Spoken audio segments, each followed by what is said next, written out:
L'annonce de la rentrée, c'est le projet LGV, c'est terminé. Plus de LGV entre Bordeaux, Toulouse et Bordeaux-Dax. En effet, dans le courant de l'été, il y a eu plusieurs annonces sur le registre des financements. D'abord, du côté de l'Union européenne, qui a annoncé début juillet qu'elle ne retenait pas les LGV du Sud-Ouest dans ses plans de financement actuels, faute d'interconnexion avec l'Espagne, et rien ne sera à nouveau étudié avant 2028. Donc ça a vraiment du plomb dans l'aile, il n'y aura pas d'argent européen.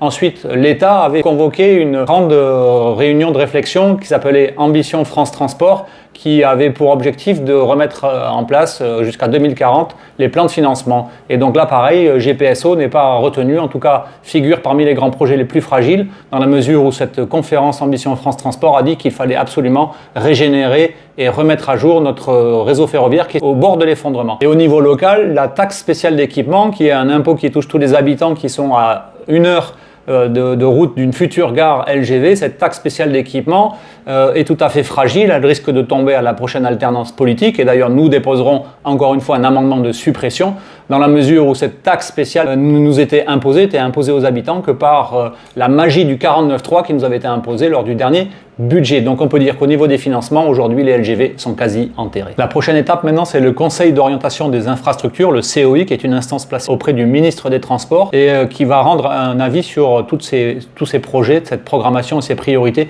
d'ici le mois de décembre. Il me paraît assez évident que le COI va entériner finalement les conclusions de Ambition France Transport en disant qu'il faut régénérer, réparer nos lignes avant que tout s'effondre. D'ailleurs, des alternatives de régénération, nous les avions déjà présentées avec ma collègue Mathilde Lefeld dans ce livret. Donc je me fais fort, s'il y subsistait encore quelques doutes au niveau du COI, d'aller les convaincre qu'il faut effectivement abandonner ces grands projets coûteux, on a vu qu'au niveau des financements c'était quasi réglé, pour prioriser vers l'alternative de la régénération, de la remise à niveau, notamment de nos lignes Bordeaux-Toulouse et Bordeaux-Dax. Ces alternatives, elles sont meilleures pour nos finances, elles sont meilleures aussi pour l'environnement. Et d'ailleurs, sur ce registre, on a aussi eu une nouvelle dans l'été, c'est que la commission locale de l'eau de la vallée du Ciron a dit que ce projet LGV était absolument insupportable au niveau de l'atteinte à la biodiversité, l'atteinte à nos masses d'eau dans la vallée du Ciron. Voilà donc les dernières nouvelles de l'été sur ce dossier LGV. La lutte continue, je ne doute pas que nous atteindrons nos objectifs.